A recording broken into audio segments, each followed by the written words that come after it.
Mais um episódio do Araruna Cast. Hoje eu estou aqui sozinho. Como vocês podem ver, a minha digníssima não esteve aqui hoje, a Larissa Araruna. Mas nós vamos começar hoje um episódio. Vai ser, eu acredito que um dos episódios mais assistidos, porque o tema é aquele tema que todo mundo precisa saber. Márcio, será que eu tenho ansiedade? Márcio, o que é ansiedade? Márcio, ansiedade, ela tem o risco de poder tirar minha vida? Um episódio de pânico, assim, enfim. As 10 principais perguntas que eu recebo dos meus seguidores, as 10 principais perguntas sobre ansiedade. Então fica até o final, a gente vai falar sobre esse assunto aqui hoje. E olha só, esse episódio tá imperdível, não tá não, Pajé? Acho que esse episódio aqui tá simplesmente sensacional. Então já vai encaminhando para todo mundo que precisa saber dessa temática, se tem, se não tem ansiedade, como é que eu faço para tratar, enfim, vou tirar todas as suas dúvidas aqui. E se você tiver mais dúvidas ao longo do episódio, já deixa aqui nos comentários que eu vou te respondendo ao longo dos comentários, fechou? Vamos lá. Então vamos lá, vamos para a primeira pergunta sobre ansiedade.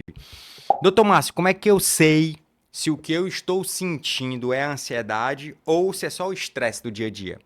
De outra forma, Márcio, como é que eu sei se essa ansiedade é uma ansiedade que é doença ou não? Como é que eu sei se essa ansiedade que eu sinto, se isso que eu estou sentindo, se é ou se não é ansiedade? Então vamos lá, galera, olha só. Primeira coisa que vocês têm que saber: ansiedade é uma emoção normal. Como assim, Márcio? Ansiedade é normal? É. Sentir ansiedade é normal do ser humano. Sentir tristeza é normal do ser humano. Sentir alegria, sentir euforia, sentir raiva. Tudo isso faz parte do espectro das emoções dos seres humanos. Então, ter ansiedade é normal. Agora, Márcio, essa história de que, eu tenho ansiedade, eu preciso ir no médico. Vamos lá.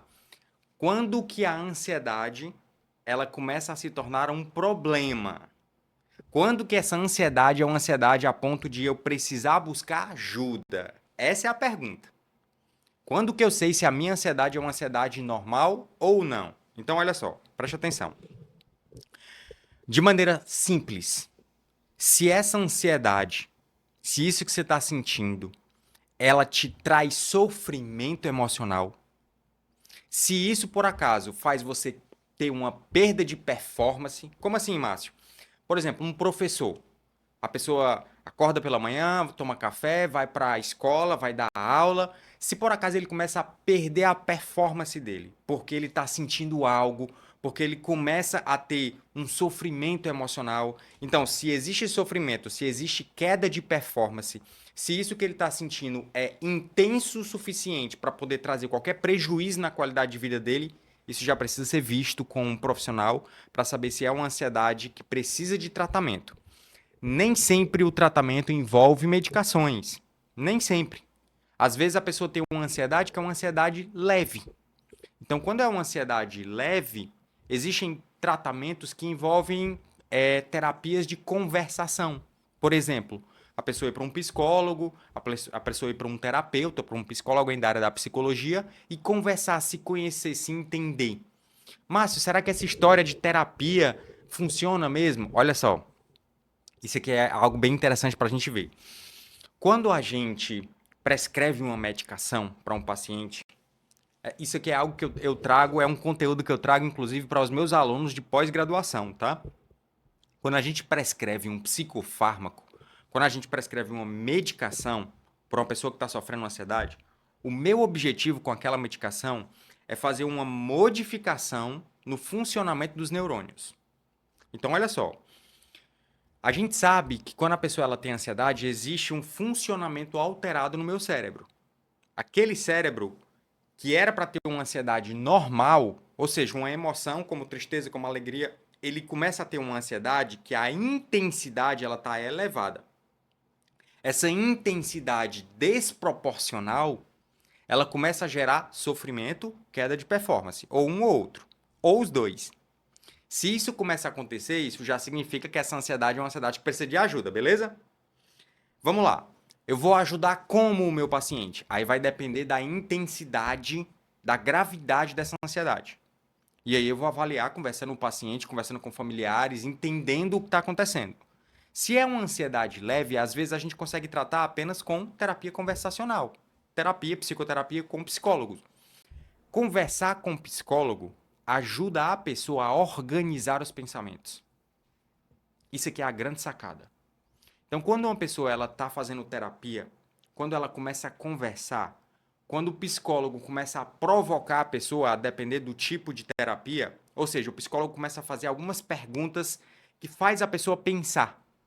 Isso faz o paciente organizar os pensamentos. Gente, por incrível que pareça, isso é suficiente para modificar o funcionamento dos neurônios. Então, uma terapia de conversação, uma terapia, uma psicoterapia, uma terapia cognitivo-comportamental, tudo isso faz o cérebro funcionar de um modo diferente. Então não é uma bobagem para o psicólogo. Às vezes uma ansiedade leve, ela vai melhorar apenas com esse tipo de tratamento. Às vezes eu preciso juntar com medicação, entende? Então vai depender muito de caso a caso. Mas o que eu quero que vocês fiquem em mente é o seguinte: primeiro, sentir ansiedade é normal. Segundo, o que vai definir se essa ansiedade ela precisa ou não de ajuda é exatamente o que ela está trazendo como consequência. Se por acaso ela tiver queda de performance e ou sofrimento emocional, isso já é uma ansiedade suficiente para buscar ajuda. Perfeito? Isso que eu quero que fique na mente de vocês. Busquei ajuda. Aí eu vou tratar como? Em geral envolve terapia, terapia com psicólogo e ou juntar com medicações. Existem outros tipos de tratamento também, mas em geral é isso aqui. E lembre-se que esses tipos de tratamento, medicação e ou terapia, isso faz o cérebro modificar o funcionamento. É como se eu estivesse regulando o funcionamento do cérebro para que a gente consiga fazer com que o paciente se livre dos sintomas exagerados. Ele volte a sentir a ansiedade normal, como todo ser humano precisa sentir. Perfeito? Fechou? Márcio, e por que que a ansiedade ela é normal? Gente, olha só. Imagina uma pessoa que ela vai fazer um concurso, vai fazer uma prova. Se essa pessoa ela não sentisse ansiedade, ela não iria se preparar para a prova. Simples assim. Se uma pessoa, quando ela sai de casa, se ela não sentisse ansiedade, ela não iria ter um senso de autoproteção. Por exemplo, sei lá, tá caminhando no Rio de Janeiro. Ela não iria ficar saindo com o celular na mão, porque ela pensa, será que pode acontecer alguma coisa? E ela vai, guarda o celular com medo de ser assaltada. Ou seja, esse medo de ser assaltada, medo de não passar na prova, isso gera uma ansiedade, gera uma sensação de ansiedade. E essa emoção, ela é importante para eu me antecipar em relação a situações que poderiam acontecer e eu me autoproteger ou fazer o que é necessário para que eu consiga atingir os meus objetivos, como no caso de passar num concurso. Vocês conseguem perceber que a ansiedade ela é normal? É uma emoção normal e é uma emoção importante? Se por acaso uma pessoa ela não sentisse ansiedade, talvez a gente não tivesse o nível de desenvolvimento tecnológico que a gente tem hoje.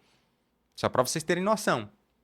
Então, ter ansiedade é algo absolutamente normal, perfeito? O que muda é a intensidade. Vamos para a segunda pergunta. Márcio, é normal sentir falta de ar e sentir o coração acelerado do nada? Isso pode ser ansiedade, mesmo sem motivo? O que é que vocês acham? Olha só, a pessoa me pergunta assim: é normal sentir falta de ar e coração acelerado do nada? Ou seja, eu tá aqui tranquilo e do nada eu começo a ter falta de ar e sensação de coração acelerado. Perfeito? E ela quer saber se isso pode ser ansiedade, mesmo que mas tipo assim, eu não tenho motivo para ter ansiedade. E a pessoa vai sentir isso. O que é que vocês acham? Olha só. Isso aqui é uma pergunta que dá para a gente trazer várias linhas de pensamento. Perfeito? Primeira linha de pensamento. O que é a ansiedade, né? Essa emoção que eu falei para vocês. O que é que ela traz no meu corpo? Então vamos fazer um paralelo. Tristeza. Sentir tristeza. Quando a pessoa fica triste, o que é que ela sente? Como que o corpo dela se manifesta? Geralmente a pessoa fica com os ombros caídos, não é assim? Os ombros caídos, a face, ela vai ficar com uma mímese facial mais de tristeza, mais de melancolia, a pessoa vai chorar, a pessoa vai sentir uma angústia, um aperto no peito, ela vai ter movimentos mais lentos, ela vai se recolher, ela vai ficar mais isolada, ela vai ter uma linha de pensamento que é mais um pensamento negativo, achar que nada vai dar certo. achar que a culpa é dela. Ela vai começar a pensar que ela não tem valor. Ela vai começar a questionar o valor dela pro mundo, tipo assim, a vida não tem sentido, é melhor que eu não existisse. Tudo isso são manifestações da emoção tristeza intensa, perfeito? Que aí entra na linha da depressão. Pegando esse paralelo, só para vocês entenderem que a ansiedade é uma emoção normal. O que é que a ansiedade a pessoa tem? A ansiedade é uma emoção que te prepara o teu corpo para o ataque ou para a fuga. Pega essa linha de raciocínio. Como assim, Márcio? Assim, ó, é uma emoção que me prepara para eu entrar em um confronto, ok? Então é como se o meu corpo ele se preparasse, tipo assim, meu amigo, você vai ter que resolver esse problema agora, entende? Imagina que eu tô aqui gravando no estúdio e de uma hora para outra, Deus o livre que isso aconteça, mas entra um cara aqui com uma arma do nada, bum, invade o estúdio, fazendo um assalto, um sequestro. Como que o meu corpo vai reagir? Ou seja, é um ataque. Eu tenho que ou me preparar para atacar, confrontar, reagir ou fugir. Então, as modificações que o meu corpo vai ter são modificações relacionadas com a ansiedade. O que é que vai acontecer? O meu corpo vai. Coração vai bater mais rápido, concorda comigo? Talvez eu comece a me tremer. O meu corpo vai ficar tenso, a musculatura vai ficar tensa. A minha pressão sanguínea ela vai aumentar. A minha respiração vai ficar mais rápida. Ou seja, ao contrário da tristeza. Lembra? A tristeza a pessoa fica mais lento. Aqui eu vou. É hora de agir. O meu corpo ele me prepara para uma situação importante. Ou eu vou ter que reagir ou eu vou fugir. Só que para fugir, gente, o meu corpo tem que ter oxigênio. A minha pressão, imagina, fugir, pular pela janela, sair correndo, se a minha pressão tiver em 9/6, não vai conseguir. Então, o meu corpo ele precisa deixar a minha máquina num ponto em que eu tenha que agir. Isso é algo que a gente chama, né, no ponto de vista de adrenalina. Sabe aquela adrenalina? Sabe? Tipo assim, um jovem que gosta de adrenalina. Pronto, é adrenalina. O hormônio adrenalina, noradrenalina, tudo isso está relacionado com um mecanismo no meu corpo que é todo orquestrado pelo meu cérebro e por alguns nervos, que é o sistema simpático. Sistema simpático. Então, de forma um pouquinho mais técnica, a gente tem dois tipos de sistemas de nervos que existem no meu corpo, que é involuntário. Eu não consigo controlar. A gente chama de sistema nervoso simpático e sistema nervoso parasimpático.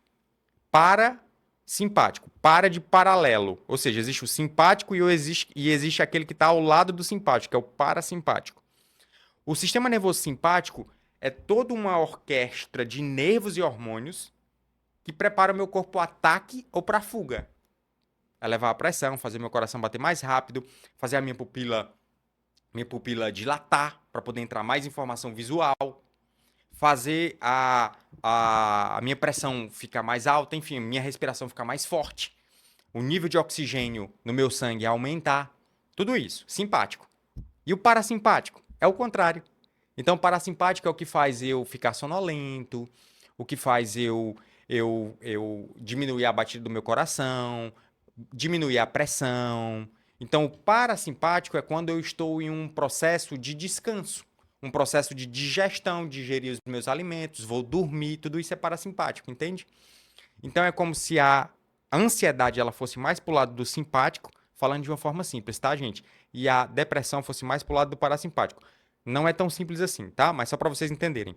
Então, a pergunta: é normal sentir falta de ar e coração acelerado? Olha só, falta de ar e coração acelerado. Coração acelerado, simpático, concorda comigo? Ansiedade. Falta de ar, existe uma via neuronal dentro do meu cérebro. Antes de falar disso, ó, existe um centro no meu cérebro que está relacionado com essa resposta emocional, que a gente chama de amígdala. Depois a gente pode fazer um episódio inteiro só sobre a amígdala, viu, ô Emerson? A amígdala é uma região do meu cérebro que é o centro das emoções. Falando de uma maneira simples, tá? Existem outras áreas também relacionadas com as emoções no meu cérebro. Mas a amígdala, quando a gente vai falar sobre ansiedade, ela é meio que o epicentro da ansiedade. E existe um. Então, quando a minha amígdala ela tá hiperativada, é o momento em que entra o ladrão dentro aqui do estúdio, entende? A minha amígdala estourou. Ela vai ficar super ativada, vai fazer meu coração bater mais rápido, enfim, ela vai ligar várias redes no meu cérebro e no meu corpo para poder preparar o meu corpo. Dentre essas preparações envolve o sentimento de medo. Olha como é lindo, né? O cérebro é muito lindo. Então, paralelo à minha amígdala mandar o meu coração bater mais rápido, ela envia uma outra mensagem para uma outra área do meu cérebro que faz eu ter o sentimento de medo. Então, se entrasse o ladrão aqui, eu não ia só o coração bater mais rápido e a minha cabeça ia ficar sem nenhum sentimento. Eu ia sentir medo, tensão. Por quê? Porque a minha amígdala enviou essa mensagem para uma região específica do meu cérebro, fazendo eu ter esse sentimento de medo. Aí a pergunta é sobre falta de ar e coração acelerado. Existe uma outra região onde traz aquela sensação de opressão e de falta de ar. Quando ela está muito ativa, o objetivo não seria fazer o meu pulmão funcionar mais rápido, para eu ter mais oxigênio e o meu coração bater mais rápido para ele enviar oxigênio para várias partes do meu corpo? O objetivo não é esse? Para eu ir para o ataque ou fugir, certo? Só que quando está muito intenso, o fato dessa história do pulmão tentar pegar muito oxigênio pode gerar uma sensação de falta de ar, uma sensação paradoxal. Eu estou respirando mais rápido e a sensação da pessoa é como se ela tivesse com falta de ar. E paralelo a isso, ela está com um medo. Ela começa a ter um sentimento de medo. Então, olha só. Agora vamos contextualizar tudo. Por isso que eu falei que essa pergunta era uma pergunta que dava pano para muita linha de raciocínio. A pessoa perguntou assim: é normal sentir falta de ar e coração acelerado do nada? Olha a pergunta. Ou seja, não tem um ladrão entrando aqui no meu estúdio. Do nada, eu tô aqui gravando, eu e o Emerson, e aí o meu coração começa a ficar acelerado e eu começo a. Eita, Emerson, tô conseguindo respirar, não. E paralelo a isso vem um medo. Isso é normal? Não, não é normal. Ou seja, quando esse mecanismo que era para funcionar em uma situação específica, ele funciona de uma forma que não tem contexto, isso não é normal. Isso me faz pensar numa crise de pânico.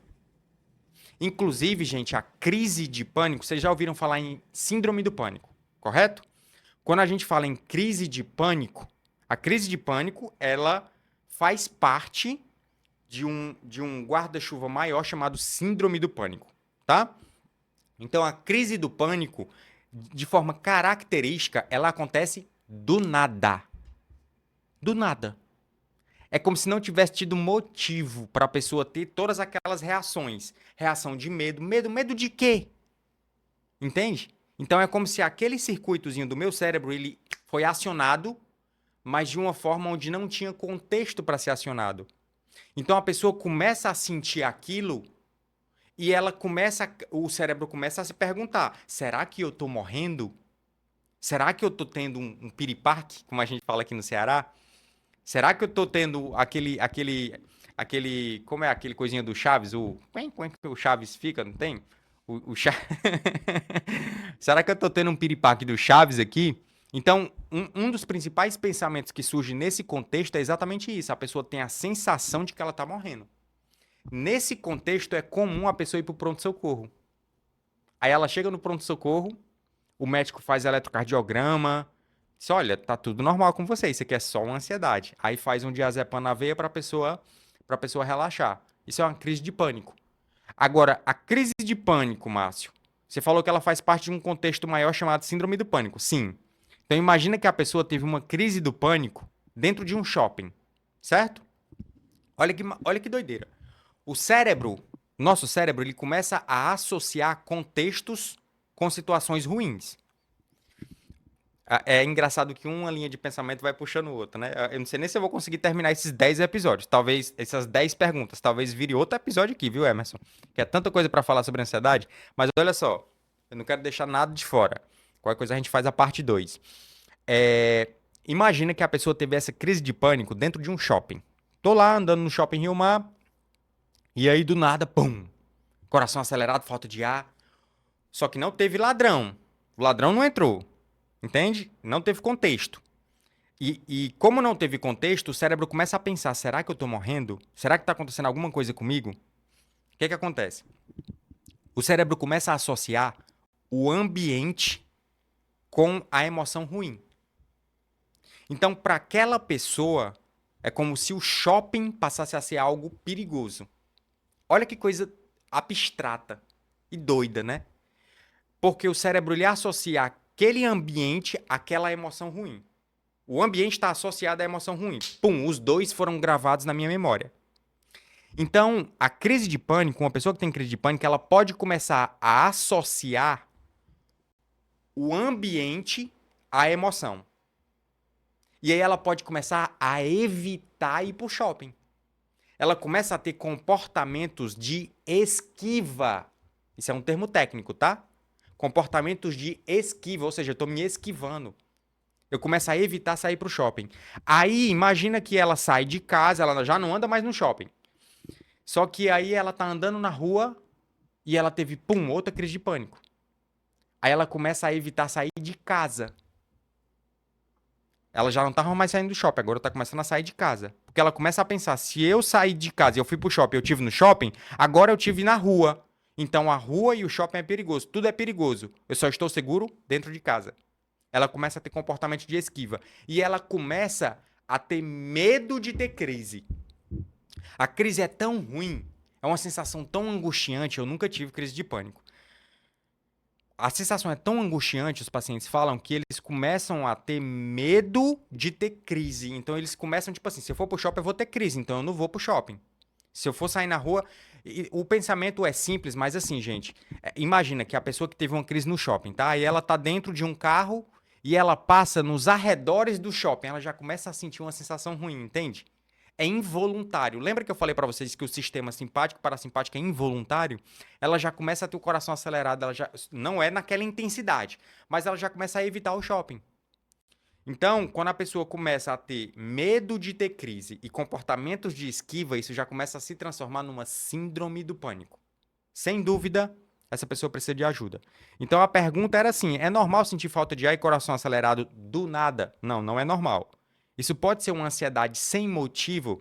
Sim, isso é uma ansiedade que acontece fora de um contexto, isso gera-se um transtorno, isso precisa de ajuda, sem sombra de dúvida. Fechou? Tranquilo? Vamos para a próxima pergunta. Ansiedade tem cura ou eu vou ter que conviver com isso pro resto da vida? O que é que vocês acham? Coloca aqui nos comentários. Ansiedade tem cura? O que é que vocês acham? Ansiedade tem cura ou eu vou ter que conviver com isso pro resto da vida?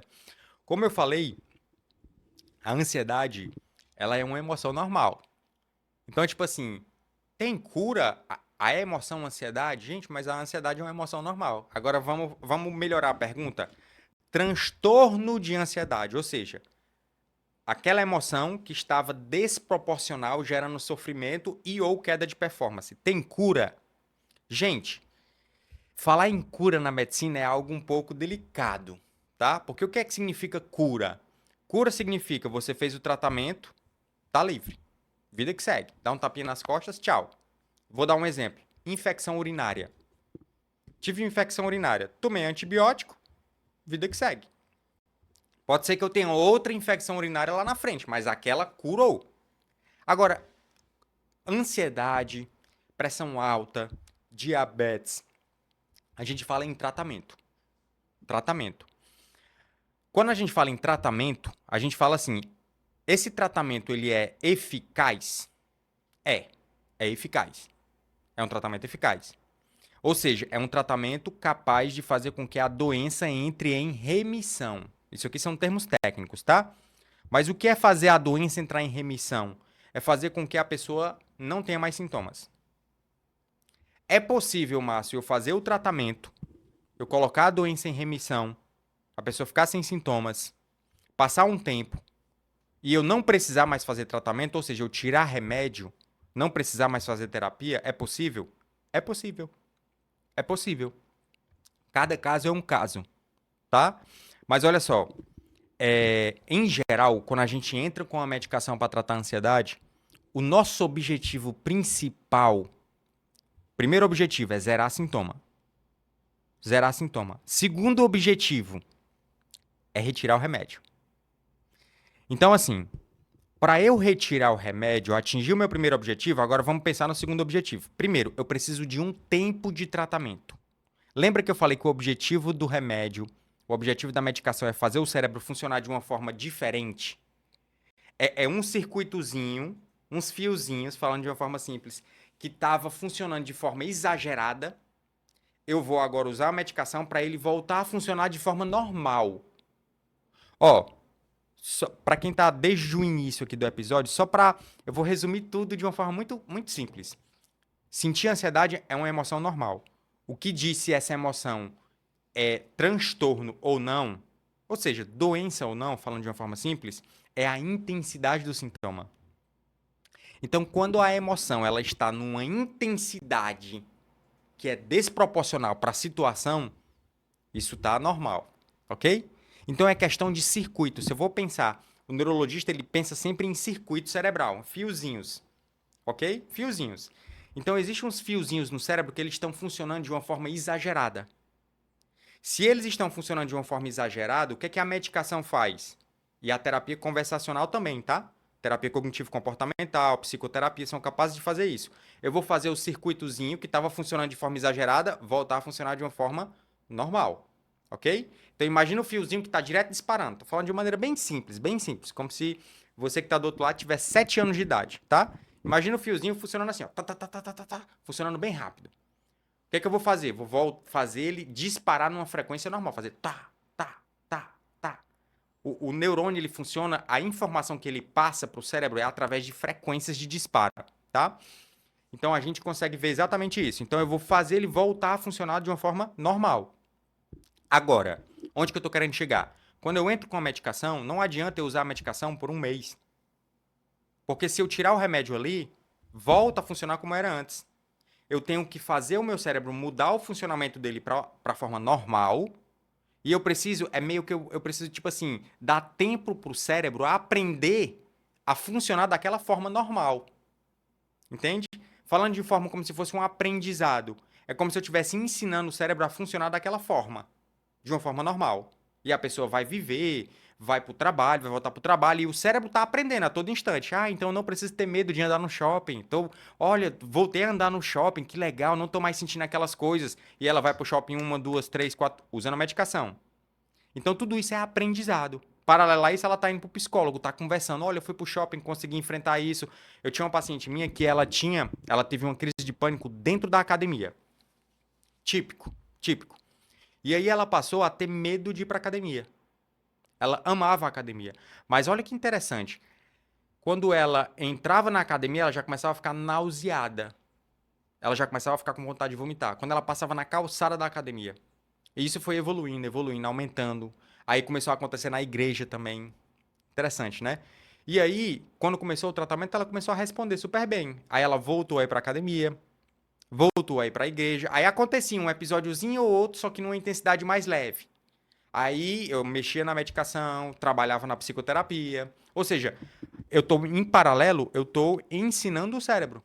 Concorda comigo? Por isso que eu preciso de um tempo de tratamento. Márcio, fiz um tempo de tratamento, usei a medicação por um tempo adequado, depois eu começo a ir tirando de maneira lenta e gradual. Agora, não adianta eu fazer um desmame de medicação numa situação onde a pessoa está numa situação de tensão. Por exemplo, imagina que essa minha paciente estivesse se separando do marido. Tá 2 anos bem, 2 anos usando medicação, indo pro terapeuta e tudo, e ela chega para mim e diz, doutor, eu tô super bem, eu queria tirar a medicação. Você acha que um contexto de separação, é um contexto bom para começar a fazer desmame de medicação? Claro que não. Então a vida tem que estar estável, relativamente estável, né? Como já dizia uma grande pessoa que eu admiro muito, o Flávio Augusto, estabilidade não existe, né? Apesar da estabilidade não existir, mas a vida está mais ou menos normal para eu poder começar a fazer desmame de medicação. Perfeito? Então, existe tratamento, tratamento é eficaz. Se a ansiedade está atrapalhando sua vida, busque ajuda. Fechou? Vamos lá. Doutor, minha ansiedade ela piora à noite, na hora de dormir. Isso tem explicação? Olha só, vamos lá. Ansiedade que acontece mais à noite, na hora de dormir. Como eu falei para vocês, o cérebro ele associa contextos, ele associa. Às vezes, lembra que eu dei o exemplo do shopping? A pessoa está no shopping e ela começa a associar o shopping como se o shopping fosse algo perigoso. Quando eu tinha, quando eu tinha 3 anos de idade, olha como o nosso cérebro é interessante, tá? Quando eu tinha 3 anos de idade, ir para a escola foi algo extremamente traumático para mim. Extremamente traumático. Eu era hiper apegado à minha mãe, 1, 2, 3 anos, né? A criança super apegada à mãe, e eu tive que passar por esse processo de separação. Minha mãe teve que me deixar na escola e sair. E eu ficar com pessoas estranhas. Aquilo ali foi. Eu não lembro. Eu ainda tenho lembranças, flashes de lembrança. Mas olha só que interessante. Todas as vezes que eu entro ou que eu passo próximo a um ambiente de pré-escolar. Olha que doideira, viu, Emerson?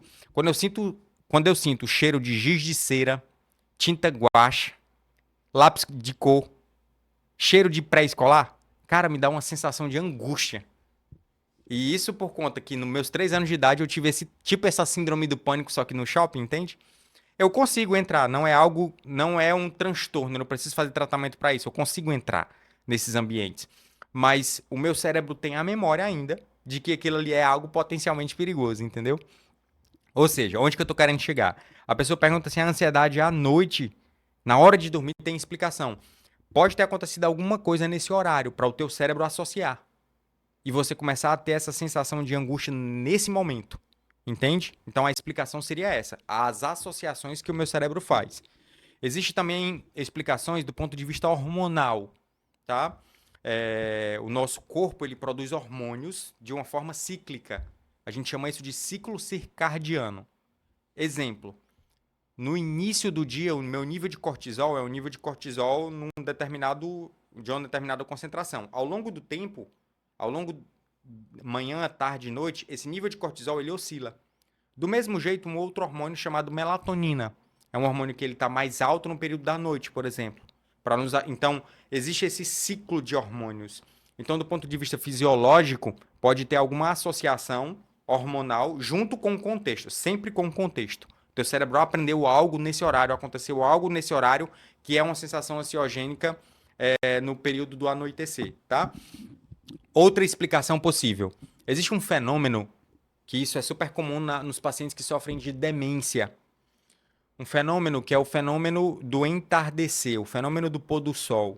Os pacientes que têm demência, no momento em que o sol está se pondo, no momento em que o nível de luz está diminuindo, os pacientes eles têm uma tendência a ficarem mais confusos nesse período, mais agressivos, alguns ficam mais melancólicos. E isso tem relação com o ciclo circadiano, mas também tem relação com a própria luz do sol, porque a luz do sol é quem controla o nosso ciclo circadiano, tá? E isso faz também com que, como existe um alvorecer, né, o entardecer, o meu nível como é que eu posso explicar? O nível de informações que chegam ao meu cérebro é maior, concorda comigo? De dia, do que no período da noite com relação à claridade, à luz, né? Hoje a gente tem luz artificial, mas você concorda que é mais fácil você visualizar as coisas, você ter mais orientação, nível de orientação do meu cérebro de dia do que de noite? Então, no entardecer, alguns pacientes também eles podem ficar um pouco mais desorientados, pacientes com demência, tá? Por conta disso. Então, tudo isso eu estou explicando para te mostrar que existe um ciclo circadiano, ou seja, existe uma oscilação natural manhã, tarde, noite, madrugada na minha fisiologia e tem relação com a luz do sol, tá? Mas com certeza esse período da noite para você também tem ansiedade, houve a associação de contexto com o seu cérebro, por algum motivo, tá bom? Vamos para a próxima. Remédio para ansiedade vicia? Eu tenho medo de começar e não conseguir parar. Isso aqui é uma pergunta excelente para eu já esclarecer isso aqui, tá? Remédio para ansiedade vicia? Não. Não. Remédio para tratar a ansiedade não vicia. Ah, doutor, mas o médico ele passou clonazepam, Rivotril e é faixa preta. Gente, mas isso aí não é o remédio para tratar a ansiedade. Como assim, Márcio? É porque é o seguinte, ó. Isso aí é um remédio para tratar sintoma. Eu vou explicar. Existem medicações que são medicações para a gente aliviar sintomas. Clonazepam, alprazolam, lorazepam. Tudo isso são medicações que são faixa preta. É de uma classe que a gente chama de benzodiazepínicos. É uma medicação bem importante para tratar o sintoma de coração acelerado, de angústia, o sintoma de ansiedade. Mas quem trata... Lembra que eu falei que o meu objetivo é usar uma medicação para modificar o funcionamento do cérebro? Quem faz essa modificação não é a medicaçãozinha faixa preta. Não é o Rivotril. É uma outra classe de medicações. Perfeito? Essa outra classe de medicações, ela não é faixa preta, ela é faixa vermelha. É um psicotrópico, age no meu cérebro, eu só posso comprar na farmácia com receita, ou seja, é uma medicação controlada. Eu não posso chegar na farmácia e pedir essa medicação, mas é uma medicação que não vicia. Márcio, e o clonazepam, o Rivotril, vicia? Ele tem um potencial de causar vício. Toda medicaçãozinha que é faixa preta, ela tem um potencial de causar dependência química. Então, todas as vezes que o médico usa essa medicação, todas as vezes que a gente lança mão de uso dessa medicação, a gente já entra com a medicação assim, ó. Tem data para começar, tem data para terminar. Esse é o meu objetivo. Usar o Rivotril, o alprazolam, o lorazepam, o bromazepam de forma contínua ao Deus dará, isso não é correto. Não é correto. Isso não é correto. É uma medicação que eu tenho início, meio e fim. Casos de exceção da exceção, a gente até mantém o uso mais prolongado, numa dosezinha mais baixa e com acompanhamento médico.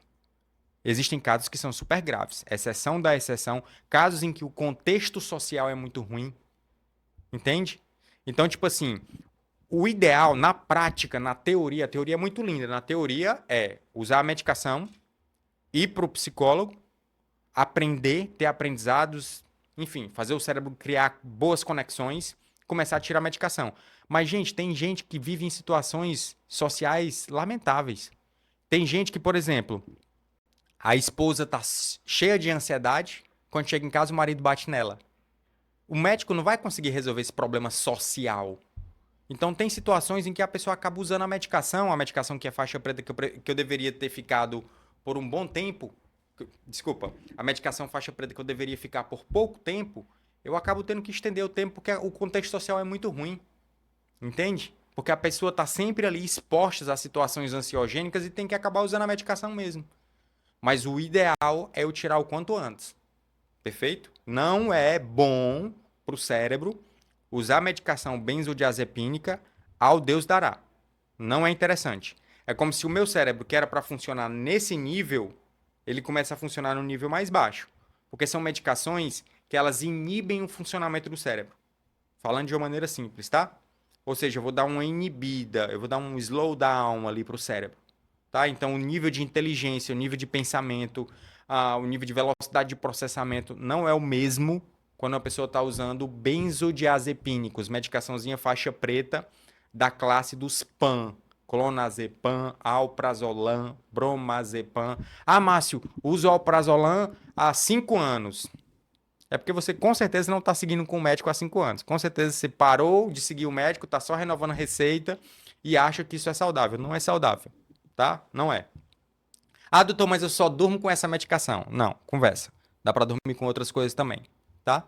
Existem tratamentos também para poder te ajudar a ter uma outra opção, uma opção muito mais saudável. Perfeito? Isso aí é... Desculpa. Vamos lá. A ansiedade... A gente está na sexta pergunta, não é isso, meu querido Emerson?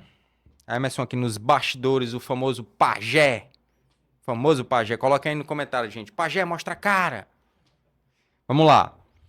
A ansiedade pode causar sintomas físicos, como dor no peito, formigamento ou tontura? Boa pergunta. A gente praticamente já respondeu, mas eu quero dar uma reforçada aqui, ó. A ansiedade, ela pode causar vários sintomas. Vários sintomas, os mais diversos possíveis. O cérebro é quem controla tudo no meu corpo. Então, eu posso começar a trazer... Eu posso, inclusive, ir para um outro nível de sintomas. Sintomas relacionados com o pensamento. A pessoa, inclusive, ela fala assim, né? Você já deve ter visto isso na internet, né? Como se, tipo assim, depressão é excesso de passado, ansiedade é excesso de futuro. É uma forma didática, né? De explicar uma coisa que é um pouco mais complexa. Mas é interessante. Realmente a pessoa que é ansiosa, ela tá muito focada no futuro. Como é que vai ser? Será que eu dou conta? Será que vai dar certo? Ou seja, eu ainda não me expus à situação para saber se vai dar certo ou não. Será que vai funcionar? Será que não vai funcionar? Será que eu vou ter dinheiro suficiente no final do mês? Será que eu vou conseguir pagar essa conta? Será que eu vou passar na prova? Tudo são situações de futuro. Ansiedade, então, é uma emoção do futuro. Existe, inclusive, uma classificação das emoções que ela traz essa classificação exatamente relacionada com presente, passado e futuro. Por exemplo, ansiedade é uma emoção do futuro. A tristeza, a melancolia, ela é mais uma emoção realmente do passado. Aconteceu alguma coisa, eu fiquei triste. Aconteceu algum... Ah, mas pode ser algo do presente. Pode ser algo do presente. Tipo assim, aconteceu um fato agora e eu fiquei triste. Mas quando é uma tristeza que ela é intensa, geralmente ela começa a ser algo que fica remoendo de algo que aconteceu. Concorda comigo? Então, geralmente é algo do passado. Aconteceu algo, ou então eu começo a ter uma distorção do meu pensamento em relação a algo do passado. Por que que isso aconteceu? Será que a culpa foi minha? Será que eu tenho um valor? Será que as pessoas gostam de mim? Mas por que que eles reagiram daquela forma? Por que que todos fizeram aquilo comigo? Entende? Tudo relacionado com o passado. Então a ansiedade geralmente é algo que está mais concentrado no futuro, certo? Como é o meu cérebro quem controla tudo no meu corpo, a pessoa pode ter os mais variados sintomas. Tontura pode ter relação com ansiedade? Pode. Pode sim. A pessoa pergunta se sintomas físicos, né? Dor no peito. Pode. A gente já viu uma crise de pânico. Eu posso ter uma sensação de falta de ar, posso ter uma sensação de que estou infartando. Eu posso ter formigamento. Eu posso ter tremor. Márcio, e tontura? Pode ser sintoma de ansiedade? Pode. Olha só. Existe um tipo de tontura chamada de tontura perceptual, postural, persistente. A gente chama isso de TPPP, nomezinho bem grande. A gente abrevia dessa forma. Essa tontura, ela tem uma relação muito próxima com a ansiedade. É uma tontura onde a pessoa pode ou não ter transtorno de ansiedade associado, tá? Mas ela se caracteriza da seguinte forma. A pessoa, ela começa a ter um medo de cair, ela fica em pé, ela começa a andar e ela começa a ter uma sensação de que ela não tá tão equilibrada. Então ela tem uma sensação de medo de cair. Ela nunca caiu, mas ela tem medo de cair. Essa pergunta, inclusive, é uma pergunta chave. Você já caiu alguma vez? Não, doutor, nunca caí. Mas ela tem medo de cair. Ela se sente mais segura quando ela bota a mãozinha assim na parede. Tipo assim, eu tô andando e ela coloca a mão. Basta encostar na parede, ela já se sente um pouco mais segura. Ela tem uma insegurança ao caminhar. E essa tontura, ela acontece principalmente em situações onde tem muita informação auditiva e visual. Então, por exemplo, supermercado, carrinho passando, gente falando, prateleiras coloridas. Vou atravessar uma rua. Tô um pouco mais tenso. Vem carro, carro indo, carro voltando, carro indo. Eu tenho que andar em linha reta. Tô em uma situação em que eu não posso tropeçar, não posso cair. Piora a tontura. Tontura perceptual. Tem tratamento? Tem tratamento. Inclusive, essa é a principal causa de tontura em jovens, ok? Depois a gente vai fazer um episódio só sobre tontura. Mas a tontura, a principal causa de tontura é a tontura relacionada com os cristais, que a gente chama de VPPB. Essa outra tontura, que é a TPPP, ela é a principal causa de tontura em jovens, tá? Tem tratamento para isso, tem como ficar super bem. Vamos para a próxima pergunta. Fui no pronto-socorro achando que era um infarto, mas disseram que era ansiedade. Isso é comum? Sim. Provavelmente você teve uma crise de pânico. Lembra daquela historinha toda que eu contei relacionada com shopping? A pessoa provavelmente teve uma crise de pânico. Ela começa a ter uma sensação, acha que está tendo um piripaque, acha que está tendo um infarto, vai no pronto-socorro, faz um eletrocardiograma, vê que está tudo normal. Geralmente é uma pessoa jovem, então não é normal um jovem ter infarto. Vê que está tudo normal e aí o diagnóstico é ansiedade, tá? Então isso é típico de uma crise de pânico, perfeito? A crise de pânico, como eu falei para vocês, caracteristicamente, ela vem do nada.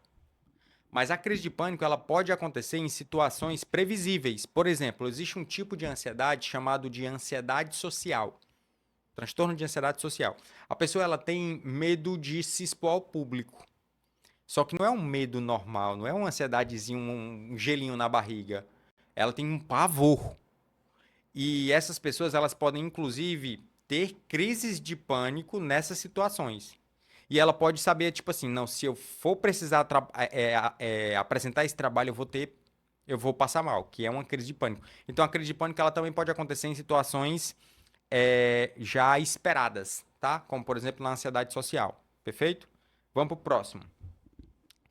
Tem como controlar a ansiedade sem remédio? Tipo, com alimentação, respiração ou outras técnicas? O que é que vocês acham?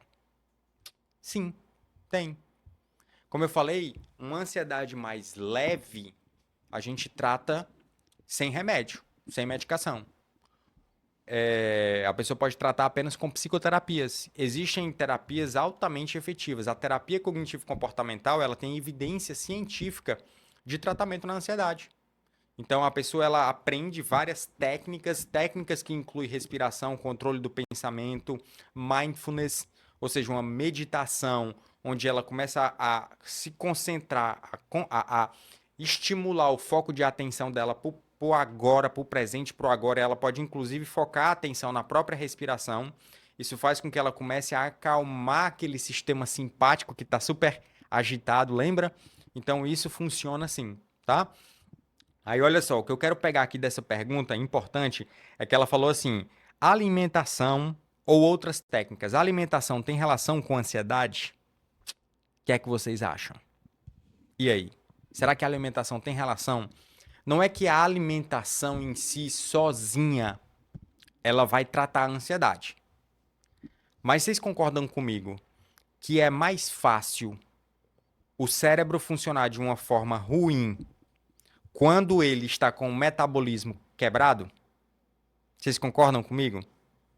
Se o cérebro está com o metabolismo quebrado, se o cérebro não, né? O corpo, né? Mas quando o corpo está com o metabolismo ruim, o cérebro também ele acaba ficando com o metabolismo ruim. Se aquele metabolismo, se uma pessoa é uma pessoa que tem síndrome metabólica, inclusive a gente chegou a fazer um episódio sobre esse assunto, né? Sobre síndrome metabólica. A síndrome metabólica ela é uma situação onde o corpo ele tem uma resistência à insulina. A pessoa não lida bem com carboidratos. Se a pessoa não lida bem com carboidratos e ela continua comendo carboidratos, ela continua mantendo um metabolismo disfuncional. Um metabolismo onde a minha insulina está alta. E a insulina alta, ela começa a gerar uma série de alterações no meu corpo, como por exemplo, eleva a pressão, modifica o meu perfil lipídico, aumenta o triglicerídeo, reduz o HDL, que é o colesterol bom, falando de uma maneira simples, traz toda uma alteração. O meu cérebro não funciona bem. Não funciona bem. É tanto que eu falei para vocês, Márcio, quando uma pessoa tem ansiedade, a gente usa medicação, não é? Eu uso medicação por um tempo para poder fazer o cérebro funcionar bem. Eu junto com o psicólogo, eu tenho que juntar com hábitos de vida saudáveis. Não adianta a pessoa que está fazendo tratamento para ansiedade, ela continuar a beber, a fumar, a comer muito carboidrato, principalmente se ela tiver algum grau de resistência à insulina. Não adianta, porque o metabolismo dela é como se ela estivesse tentando nadar contra a correnteza. Se for uma pessoa jovem que tiver o braço forte, ela vai conseguir nadar contra a correnteza. Mas se for uma pessoa que já está com 45, 50, uma pessoa que já tem diabetes, já fuma a longa data, vocês estão conseguindo compreender? Ou seja, quanto mais saudável o meu corpo é, mais eu vou remar a favor da correnteza. Quanto menos saudável o meu corpo é, mais eu vou ter que remar contra a correnteza. Então é fundamental a gente alinhar sono adequado, hábitos de vida adequado, não fumar, não usar drogas, não bebida alcoólica, dormir de forma, enfim, tudo isso faz parte do pacote de tratamento de toda doença, tá? Inclusive doenças em que envolve sintomas neuropsiquiátricos. Fechou? Vamos lá para mais uma perguntinha aqui, ó. Minha ansiedade está atrapalhando o meu trabalho e o meu relacionamento. Quando que eu tenho que procurar ajuda profissional? Vocês percebem que as perguntas elas vão se repetindo, né? O contexto vai se repetindo. Ó. A minha ansiedade está atrapalhando o meu trabalho. Vocês concordam comigo que essa ansiedade está trazendo uma alteração da performance, da qualidade de vida e está trazendo sofrimento, um sofrimento social para essa pessoa? Ou seja, já é um transtorno. Concorda comigo? A ansiedade, ela tem que me ajudar. Como assim, Márcio? A ansiedade ajuda? Ajuda. Lembra que eu falei para vocês? Por exemplo, vou prestar a prova para um concurso. Se eu não tiver uma ansiedadezinha, eu não vou me preparar. Então a ansiedade, ela tem que me ajudar, ela não tem que me atrapalhar. Ah, Márcio, mas é muito ruim sentir essa angústia. Gente, eu sei que é uma sensação, mas é uma sensação que te coloca em movimento. Então a gente tem que tentar não trazer doença para tudo, entende? Tem coisas que é do ser humano. Tem coisas que é do ser humano. Sentir um friozinho na barriga antes de dar uma palestra é algo que me impulsiona para frente, é algo que me faz querer pensar como é que eu vou apresentar essa palestra, faz eu me preparar. É uma ansiedade benéfica. Agora, a pergunta assim, ó, minha ansiedade está atrapalhando o meu trabalho, isso é normal? Não, não é normal. Minha ansiedade está atrapalhando o meu relacionamento, isso é normal? Não, não é normal. Não é normal. Quando que eu tenho que procurar ajuda? A partir do momento em que você está tendo sofrimento. Teve sofrimento, teve queda de performance, tem que ter ajuda. Fechou? Vamos lá. Última pergunta. A ansiedade tem a ver com o meu jeito de ser? Ou é algo que vem de fora, do ambiente e da rotina? Boa pergunta. Pergunta pra gente fechar com chave de ouro. Olha só. A ansiedade, ela tem a ver com o meu jeito de ser? Ou seja, a ansiedade é genética? A ansiedade, ela vem no meu DNA? Ela é genética? Ou seja, tem a ver com... Tá dentro de mim? Ou é algo que vem de fora? Algo que vem do ambiente, algo que vem da minha rotina? Gente, são os dois. São os dois, tá? Existe uma predisposição genética, ou seja, existe algo biológico. Isso é incontestável. Tem pessoas em que aqueles circuitozinhos que eu estava falando para vocês, eles estão funcionando, é como se eles já tivessem uma predisposição a funcionar de forma exagerada. Entende? Só que sempre vai ter uma casadinha entre a minha predisposição e situações ambientais. Você concorda comigo? Por exemplo, imagina uma pessoa que não tem predisposição para ter ansiedade, mas ela casa com uma pessoa que bate nela, um marido que é alcoólatra. Uma situação altamente ansiogênica. Chega em casa e ela já fica pensando, tipo assim, nossa, 6 horas da noite é a hora que meu esposo vai chegar bêbado e vai bater, vai abrir a porta já batendo, já vai bater. Você concorda comigo que quando começar a chegar no entardecer, o corpo dela já tá ali, cheio de cortisol, cheio de estresse? Ou seja, isso é só a situação ambiental. Agora, junta isso com uma pessoa que já nasceu com a predisposição a ter ansiedade. É pedir para realmente ela começar a ter o transtorno de ansiedade. Mesmo que ela não tenha predisposição genética, ela pode começar a desenvolver, tá? Mas existem realmente pessoas que já têm uma predisposição genética. Isso acontece. Como que eu sei? A gente sabe de forma indireta através da história familiar. A gente pergunta, né, se alguém na família, alguém principalmente de primeiro grau, pai, mãe, irmãos, filhos, se alguém ali de primeiro grau tem alguma doença neuropsiquiátrica, alguma doença que precisa de medicação, se ela tem ansiedade ou não. Então a gente já começa a ter uma noção da carga genética daquela pessoa. Uma pessoa que tem já uma predisposição genética e ela tem um ambiente altamente ansiogênico, a chance dela desenvolver é alta, é elevada. Vocês concordam comigo que o ambiente que a gente está vivendo hoje é um ambiente muito ansiogênico? O ambiente que a gente vive hoje, o mundo moderno, ele é muito ansiogênico. Rede social, ou seja, comparação. Comparação. Trânsito, nível de violência, nível de relacionado com a parte financeira, desigualdade social. Tudo isso são coisas ansiogênicas. Tudo isso são coisas que predispõem realmente a pessoa a desenvolver transtorno de ansiedade. Só para vocês terem ideia, o Brasil ele é o país mais ansioso do mundo. O nosso país é o país onde tem maior números relacionados com casos de transtorno de ansiedade. Isso, existem várias teorias para tentar chegar numa explicação disso, tá? A gente sabe que o nosso país, assim como os Estados Unidos, por exemplo, os Estados Unidos ele é campeão em depressão.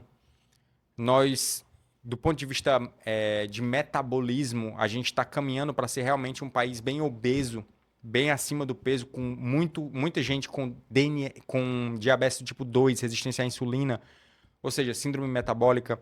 A gente já trouxe esse dado para vocês, né? Nos Estados Unidos, 88% das pessoas, ou seja, quase 100%, né? 88% das pessoas, elas têm alguma alteração no metabolismo. O metabolismo dela não são saudáveis. Só 12% da população americana tem um metabolismo saudável.